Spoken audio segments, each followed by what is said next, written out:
Good morning, students.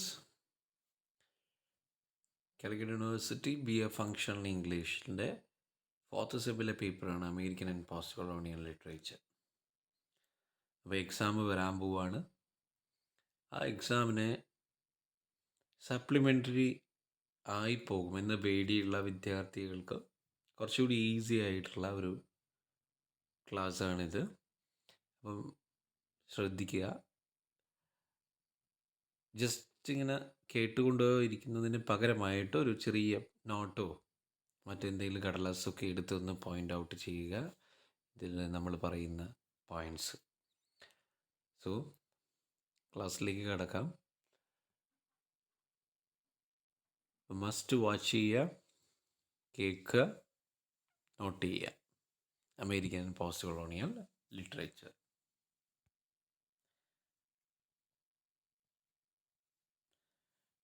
ഇതിൻ്റെ module വരുന്നത് first മൊഡ്യൂളാണ് നമ്മളിപ്പോൾ ഡിസ്കസ് ചെയ്യുന്നത്. First module introduction to post colonialism. അതിൽ colonialism, imperialism, post colonialism, diaspora, history, nationalism, പിന്നെ leading 20th century post colonial തിങ്കേഴ്സുമാണ്.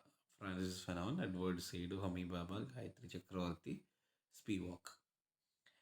അതേപോലെ ഇവരുടെ ഫേമസ് ആയിട്ടുള്ള ആ ഒരു കൺസെപ്റ്റുമാണ് ഫസ്റ്റ് മൊഡ്യൂൾ പറയുന്നത്.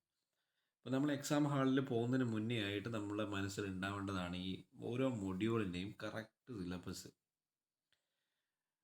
മക്കളെ, നിങ്ങൾ നോക്കേണ്ട ഒന്നാമത്തെ കാര്യം എന്ന് പറയുമ്പോൾ ഈ ആദ്യത്തെ മൊഡ്യൂളിൽ പറയുന്ന ഈ ലാസ്റ്റ് ഇസത്തിൽ അവസാനിക്കുന്ന colonialism, imperialism, nationalism, post colonialism, ഈ സാധനങ്ങൾ എപ്പോഴും നമ്മൾ എക്സാമിന് ചോദിക്കുന്നതാണ്. അതേപോലെ leading 20th century post colonial തിങ്കേഴ്സിൻ്റെ പേര് മറന്നു പോകാണ്ടിരിക്കുക. Francis Fanon, Edward Said, Homi Bhabha, Gayatri Chakravorty, Spivak തുടങ്ങിയവർ. അവരുടെ ആ ഒരു കൺസെപ്റ്റും അല്ലേ. Francis Fanon is equal to national കോൺഷ്യസ്നെസ്സും ഐഡൻറ്റിറ്റിയും. Edward Said is equal to concept of orientalism. Homi Bhabha is equal to hybridity, ambivalence, mimicry, diaspora. Gayatri Chakravorty is equal to സബോൾട്ടർനേറ്റീവ് representation. അപ്പോൾ ഇത് തറവായിട്ട് വെക്കുക. മൊഡ്യൂൾ ക്ലിയർ കട്ടായിട്ട് നമ്മളെ മനസ്സിലുണ്ടായി തന്നെ നമുക്ക് കുറേ ആൻസർ ചെയ്യാൻ പറ്റും. ഇനിയിപ്പോൾ ഓരോന്നും എന്താണെന്ന് നമുക്ക് നോക്കാം. ആദ്യം കൊളോണിയലിസം, പിന്നെ imperialism, post colonialism, diaspora, nationalism. അപ്പോൾ അതിൻ്റെ നോട്ട്സ് ഇതിങ്ങനെ ക്ലിയർ ആയിട്ട് നിങ്ങൾക്ക് സ്ക്രീനിൽ കാണാൻ പറ്റും. അതിങ്ങനെ കംപ്ലീറ്റ് ആയിട്ട് വായിച്ചാൽ നിങ്ങളുടെ സമയം പോകുന്നില്ല. നമുക്ക് പെട്ടെന്ന് തന്നെ വീഡിയോ എന്ത് ചെയ്യണം, കൺക്ലൂഡ് ചെയ്യേണ്ടതുണ്ട്. എന്താ കോളനിവൽക്കരണം എന്ന് പറഞ്ഞാൽ നമുക്ക് എല്ലാവർക്കും അറിയാം. മറ്റൊരു രാജ്യം വന്നിട്ട് നമ്മളേതായിട്ടുള്ള എന്ത് ചെയ്യാണ്, ഒരു കൺട്രോൾ വെക്കുന്നതാണ് അല്ലേ. യെസ്, എല്ലാ സ്ഥലത്തും അത് നമ്മളുടേതായിട്ടുള്ള ഒരു refers to the practice of acquiring a political control over the another country അല്ലേ. നമുക്ക് നന്നായിട്ട് അറിയാം. അപ്പോൾ നിങ്ങൾ ഓൾറെഡി ഇതൊക്കെ പഠിച്ചു കഴിഞ്ഞതായിരിക്കും. എന്നാലും എക്സാമിൻ്റെ പ്രിപ്പയർ ചെയ്യുന്നവർക്കുള്ള ഒരു ഷോർട്ട് നോട്ട്സ് പോലെയായിട്ട് ഇതിനെ ചെയ്യാം. And imperialism involves extending nation's authority by territorial acquisition by the establishment of economic and political dominance over the nations, other nations. Okay, and post-colonialism. Post-colonialism refers to the study of the cultural legacy of colonialism and materialism. Next one, diaspora. Diaspora refers to the dispersion of the group of people from other original homeland to the parts of the world. The dispersion can be voluntary or forced. അല്ലേ. എന്താ diaspora? നമുക്കറിയാം എന്താണ്. നമ്മൾ ഒരു ഹോംലാൻഡിൽ നിന്ന് വേറെ നാട്ടിലേക്ക് പോയിട്ട് എന്ത് ചെയ്യാണ്, അവരുടെ ആ ഒരു നൊസ്റ്റാൾജിക് ആയിട്ടുള്ള ആ ഒരു സ്നേഹം ഉണ്ടാവും നമ്മളെ ഹോംലാൻഡിലോട്. ആൻഡ് ഓൾസോ അവരിങ്ങനെ ഫോഴ്സ്ഫുള്ളി ചിലപ്പോൾ ചിന്നിച്ചിതറിപ്പോയതായിരിക്കാം. നാഷണലിസം, ദേശീയ ഇതാന്നൊക്കെ പറഞ്ഞു കഴിഞ്ഞാൽ നമുക്ക് ഓൾറെഡി നമ്മൾ പഠിച്ചു കഴിഞ്ഞതാണ്. എന്നാലും അല്ലേ, നമ്മൾ പറയും nationalism is the ideology that emphasizes the interest, culture and identity of particular nations or ethnic group. അപ്പോൾ ഈ പോയിന്റ്സ് ഒക്കെ നോട്ട് ചെയ്തെടുക്കുക. പോയിന്റ്സ് നോട്ട് ചെയ്തെടുത്തിട്ട് ജസ്റ്റ് മെമ്മറൈസ് ചെയ്യാം. ഓക്കെ, ഓർത്ത് വെക്കേണ്ട ഇത്രയെല്ലാം എന്താണ് കൊളോണിയലിസവും ഇമ്പീരിയലിസവും പോസ്റ്റ് കൊളോണിയലിസവും ഡയസ്പോറയും നാഷണലിസവും എന്ന് പറയുന്നത് എന്താണെന്ന് മാത്രം ജസ്റ്റ് ഓർത്ത് വെക്കുക. So next go through the next topic അല്ലേ. അതായത് ഫേമസ് ആയിട്ടുള്ള തിങ്കേഴ്സിൽ ആദ്യം ഫ്രാൻസിസ് ഫെനോൺ ആണ്.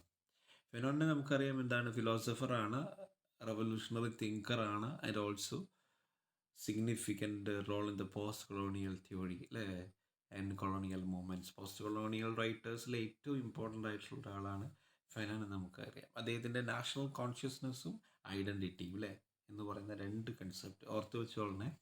ഫെനോൺ is equal to national consciousness and identity. Consciousness കൊണ്ട് അദ്ദേഹം ഉദ്ദേശിക്കുന്നത് എന്താണ്, the process of decolonisation involves not only political independence but also the development of a new national consciousness among the formerly colonized people.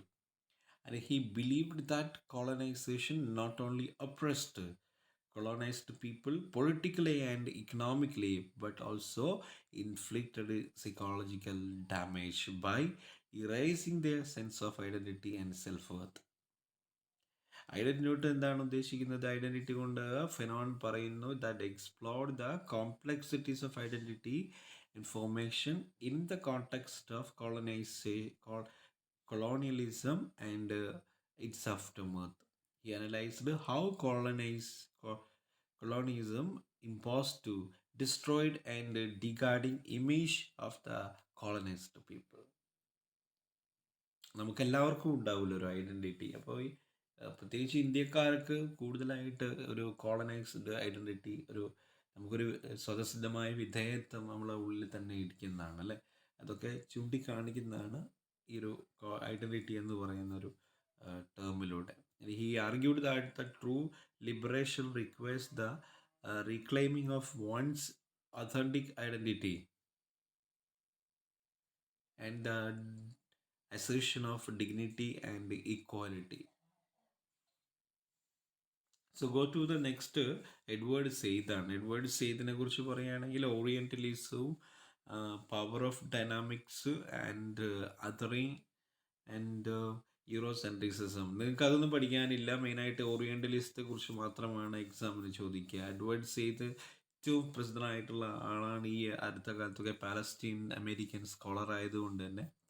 And അതേപോലെ തന്നെ public influence non is ground breaking work on the concept of orientalism. അപ്പോൾ ഇതിലെ ഓറിയൻ്റലിസത്തിൻ്റെ ഒരു overview correct പറയുന്നുണ്ട്. Said introduce orientalism influence book titled orientalism published in 1978 and Said examine the western constructions of a orient or the east as a cultural and geographical entity. He argued that Orientalism is not just a scholarly field but also a mode of power and domination. According to Said, Orientalism involves a set of assumptions, stereotypes and representations through which the Western world has historically depicted and understood the East. So next go to ആരാണ്, ഹോമി ഭാബയാണ്. ഹോമി ഭാബയുടെ 4 കൺസെപ്റ്റാണ് നമുക്ക് പഠിക്കാൻ: hybridity, ambivalence, mimicry and diaspora. Hybridity Bhabha നമ്മളോട് പറയുന്ന മെയിനായിട്ട് ആരാണ് ഈ Homi Bhabha? He was an Indian born post colonial theorist known for the influential work on cultural hybridity, ambivalence, mimicry, diaspora. ബാബയുടെ ഒരുപാട് കൺസെപ്റ്റുകൾ ഇന്ത്യൻ ഇതൊരു നമ്മൾ ഈ നോക്കിയാൽ നമുക്ക് കാണാൻ കഴിയും. ഇത് ഈ ഒരു ഫീൽഡിൽ അതിൽ ഇമ്പോർട്ടൻ്റ് ആണ് ഹൈബ്രിഡിറ്റിയും അതേപോലെ ആംബിവലൻസും മിമിക്രിയും ഡയസ്പോറയും ഒക്കെ. ഡയസ്പോറ എന്ന് പറഞ്ഞാൽ നേരത്തെ ഞാൻ പറഞ്ഞ പോലെ തന്നെ എന്താണ്, yes, Baba also examine the experience of diasporic communities which is diaspored from their homeland and often inhabit the species with cultural and diasporic identities are characterized by a sense of displacement, hybridity, cultural inspiration. Mimicry എന്ന് പറയുന്നത് നമ്മൾ സാധാരണ mimicry അല്ല, പക്ഷേ imitation തന്നെയാണ്. അപ്പോൾ കോളനൈസ്ഡും കോളനിയും ആയിട്ടുള്ള ആൾക്കാരിൽ ഒരു ഇമിറ്റേഷൻസ് എപ്പോഴും ഉണ്ടാവും. നമ്മളിപ്പോൾ ഇംഗ്ലീഷിൽ എന്ത് ചെയ്തുമ്പോഴും ഒരു ബ്രിട്ടീഷ് ഇമിറ്റേഷൻ നമ്മളിലേക്ക് കയറി. ബിക്കോസ് ഇന്ത്യ ഒരു എന്താണ് കോളനി ആയിരുന്നു ബ്രിട്ടൻ്റെ. അതേപോലെ ഡച്ചുകാരുടെ കോളനി ആയിട്ടുണ്ട് സം ഓഫ് ദ പ്ലേസ്. ഫ്രഞ്ചിൻ്റെ ഉണ്ട് ഇന്ത്യയിലുണ്ട് സം ഓഫ് ദ, കേരളത്തിൽ തന്നെ സം ഓഫ് ദ പ്ലേസ്. അതുകൊണ്ട് തന്നെ അവരുടെയൊക്കെ റൈറ്റിങ്സിലേക്ക് ആ ഒരു എലമെൻറ്റ്സ് കയറി വരും. അതേപോലെ ആ രാജ്യത്തെ ആൾക്കാരുടെ നമ്മുടെ നാട്ടിലൊക്കെ വന്നിട്ട് റൈറ്റിങ്സ് എഴുതുന്ന സമയത്ത് നമ്മളെ കൾച്ചറും അതുപോലത്തെ സംഭവങ്ങളൊക്കെ എന്ത് ചെയ്യും, അവരുടെ ഇതിലേക്ക് ഇമിറ്റേഷൻ വരാറുണ്ട്. അതാണ് അദ്ദേഹം മിമിക്രി കൊണ്ട് ഉദ്ദേശിക്കുന്നത്. ആംബിവലൻസ് കൊണ്ട് ബാബ എക്സ്പ്ലോർ ചെയ്യുന്ന idea of ambivalence as a characteristic features of colonial and a poet colonial subjectivity. Ambivalence refers to the simultaneous attraction or and repulsion that colonized subjects feel towards the dominant culture. Baba argues that colonial subjects are caught between identification with the colonizer and the persistence of colonization, that resulting in complex and contradictory forms of identity and consciousness. അപ്പോൾ ഓർത്ത് വെക്കുക, Homi Bhabha is equal to hybridity, ambivalence, mimicry and diaspora. Next Gayatri Chakravorty സ്പീക്ക് വാക്കാണ്. ഗായത്രിയുടെ സെബാൾട്ടനിറ്റിയും റെപ്രസെൻറ്റേഷൻസുമാണ്. അപ്പോൾ സെബാൾട്ടനിറ്റിയും സെബാൾട്ടനിറ്റീനെ നമുക്കറിയാലോ, എന്താ, marginalised ചെയ്യുന്ന ആൾക്കാരുടെ ഒരു ഫീലിങ്സുകളൊക്കെ ഉൾപ്പെടുത്തിയിട്ടുള്ള കൺസെപ്റ്റാണ്. അതായത് നമ്മൾ അടിച്ചമർത്തപ്പെടുന്ന ആ ഒരു ജനവിഭാഗങ്ങൾ, അതായത് എല്ലാം കോളനൈസ്ഡ് ആയിട്ട് ചെയ്യുമ്പോൾ എന്തായാലും എന്ത് ചെയ്യും, യെസ്, കോളനി ആരാണോ കോളനി വൽക്കരണം നടത്തുന്നത് അവരെന്തായാലും എന്ത് ചെയ്യും, അവിടുത്തെ ആൾക്കാരൊക്കെ കുറച്ചുകൂടി സപ്രസ് ചെയ്യും. അപ്പോൾ ആ ഒരു റിലേറ്റഡ് ആയിട്ടുള്ള ഇതാണ് സ്പീക്ക് വാക്ക് പറയുന്നത്. The concept of subaltern deeply influenced by Italian Marxist thinker Antonio Gramsci. Antonio Gramsciയുടെ തോട്ടുമായിട്ട് കണക്ട് ചെയ്തിട്ടാണ്. And also in the context of post colonial studies, Spivak focuses on the marginalized groups and those who are socially, politically and economically oppressed and whose voices are often silenced or ignored in the society. She coined the term strategic essentialism to refer the marginalized groups of political purposes. And while also recognizing the limitations and the dangers of essentialism, Spivak emphasizes the importance of listening of the voices of subaltern and engaging and dialogues that acknowledges the agency and complexities. Representations കൊണ്ട് ഉദ്ദേശിക്കുന്നത് എന്താണ്? The Spivak work on representation delves in to the complexities of how marginalised group are portrayed and represented in literature and culture and സൊസൈറ്റിയിൽ. എങ്ങനെയാണ് നമ്മൾ ആ marginalised ആൾക്കാരെ എങ്ങനെ പ്രതിനിധാനം ചെയ്യണം അല്ലെ ചെയ്യുന്നു എന്നതാണ് ആ ഒരു ടേം കൊണ്ട് അവർ ഉദ്ദേശിക്കുന്നത്. സബാൾട്ടറിറ്റി സപ്രസ് ചെയ്യപ്പെട്ടുള്ള ആൾക്കാരുടെയാണെങ്കിലും മറ്റേത് എന്താണ്, സപ്രസ് ചെയ്ത ആൾക്കാരുടെ ഒരു റെപ്രസെൻറ്റേഷൻസ് ആണ് ഗായത്രി മുന്നോട്ടേക്ക് വയ്ക്കുന്നത്. ഓക്കെ, സോ ഇതാണ് നമുക്ക് എന്താണ് ഈ ഒരു ഫസ്റ്റ് മൊഡ്യൂളിൽ നമുക്ക് റിവിഷൻ ചെയ്യാനുള്ളത്. അപ്പോൾ നിങ്ങൾ എന്ത് ചെയ്യുക, വളരെ ഫാസ്റ്റായിട്ട് തന്നെ ഫസ്റ്റ് മൊഡ്യൂളെല്ലാം നോക്കി വെക്കുക, പോയിൻ്റ് ഔട്ട് ചെയ്യുക, അതിലെ പേഴ്സൺസിൻ്റെ പേരുകൾ എഴുതി വെക്കുക, ഓരോ പേഴ്സൺസിനും എന്താ അവർക്ക് വേണ്ട ഓരോ ആൾക്കാരുടെയും ടേംസ് എന്താണെന്ന് നോട്ട് ചെയ്ത് വെക്കുക, ഫാസ്റ്റായിട്ട് പഠിക്കുക. ഇനിയിപ്പോൾ ഇരുന്ന് പഠിക്കാൻ പറ്റുന്നുണ്ടെങ്കിലെങ്കിലും ചെയ്യേണ്ട കാര്യം എന്താണ്, ഓരോ പേഴ്സൺസിൻ്റെയും ഒരു 3 പോയിൻറ്റ്സ് നിങ്ങൾ നോട്ട് ചെയ്ത് വെക്കുക. അപ്പോൾ ഫ്രാൻസിസ് ബെനൺ ആണെങ്കിൽ, ഗായത്രി ചക്രവർത്തി ആണെങ്കിൽ, അതുമല്ലെങ്കിൽ എന്താണ് ബൊഹോമി ബാബയാണ്, ഇവരൊക്കെ പേര് എഴുതിയതിന് ശേഷം 3 പോയിൻറ്റ്സ്, വെറും 3 പോയിൻറ്റ്സ് ഒന്ന് നോട്ട് ചെയ്ത് വെച്ച് കഴിഞ്ഞാൽ തന്നെ നമുക്ക് എക്സാമിന് പെട്ടെന്ന് തന്നെ സ്കോർ ചെയ്യാൻ പറ്റുകയും പാസ്സാകാൻ പറ്റും അല്ലേ.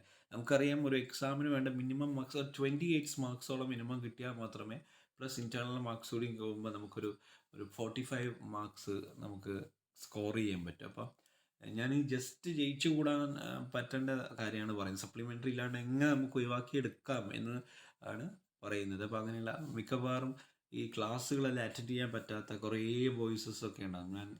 നമ്മൾ ക്ലാസ് എടുക്കുന്ന സമയത്ത് കാണാൻ പറ്റുന്നതാണ്. അപ്പോൾ അവർക്കൊക്കെ ഇതുപോലത്തെ എന്തെങ്കിലും ഷോർട്ടായിട്ടുള്ള സാധനങ്ങൾ പെട്ടെന്ന് ക്യാച്ച് ചെയ്യുമ്പോൾ അത് വെച്ചിട്ട് അവർ എക്സാമിന് പാസ്സായി പോകും. അപ്പോൾ അങ്ങനെയുള്ള കുട്ടികളാണ് മെയിനായിട്ട് ഞാൻ ഈ വീഡിയോയിലൂടെ അവരെയാണ് കോൺസെൻട്രേറ്റ് ചെയ്യുന്നത്. അപ്പോൾ എന്ത് ചെയ്യാം, നിങ്ങൾക്ക് സപ്ലിമെൻ്ററി വരത്തില്ല. എന്ത് ചെയ്യുക, മിനിമം മാർക്സ് 28 കിട്ടണമെങ്കിൽ ഇതുപോലത്തെ ഷോർട്ടായിട്ടുള്ള നോട്ട്സുകൾ പ്രിപ്പയർ ചെയ്യുക. ആ ഷോർട്ട് നോട്ടിലൂടെ നമ്മൾ എല്ലാം പോയിൻറ്റ്സ് മനസ്സിലാക്കി വെക്കുക, എക്സാം ഹാളിൽ നിന്ന് എഴുതുക. വളരെ കോൺഫിഡൻസ് ആയിട്ട് എഴുതിക്കൊള്ളുക. തെറ്റെന്നുള്ളൊരു പേടിയേ വേണ്ട. നമ്മൾ എഴുതുന്നതൊക്കെ ശരിയായിരിക്കും എന്നുള്ള പൂർണ്ണ ബോധ്യത്തോടു കൂടി എഴുതുക, എക്സാം പാസ്സാകുക. അപ്പോൾ ഇതിൻ്റെ സെക്കൻഡ് പാർട്ട് ഞാനിപ്പോൾ തന്നെ എന്ത് ചെയ്യുന്നുണ്ട്, ഇതിൻ്റെ ചോടെ തന്നെ വരുന്നുണ്ട്. അപ്പോൾ ഫസ്റ്റ് പാർട്ട് എല്ലാവരും ഒന്ന് കറക്റ്റായിട്ട് പോയിൻ്റ് ഔട്ട് ചെയ്യുക. എന്നിട്ട് എന്ത് ചെയ്യുക, പഠിക്കുക, എക്സാമിന് നല്ല മാർക്ക് സ്കോർ ചെയ്യുക. ഇനി മുതൽ നമ്മളെ യൂണിവേഴ്സിറ്റിയിൽ, നമ്മളെ കോളേജിൽ ഇംഗ്ലീഷിന് സപ്ലിമെൻ്ററി ഉണ്ടാവാത്ത രീതിയിൽ നമ്മൾ എന്ത് ചെയ്യുക, ഫൈറ്റ് ചെയ്ത് മുന്നോട്ടേക്ക് പോകുക. സപ്ലിമെൻ്ററി കുറയുമ്പോൾ തന്നെ നമുക്ക് ഭയങ്കരമായിട്ട് ഒരു കോൺഫിഡൻസ് ഒക്കെ വരാറുണ്ട്. അപ്പോൾ ബാക്ക് പേപ്പർ ആവാണ്ടിരിക്കുക, നന്നായിട്ട് പഠിക്കുക. Okay, thank you all of U.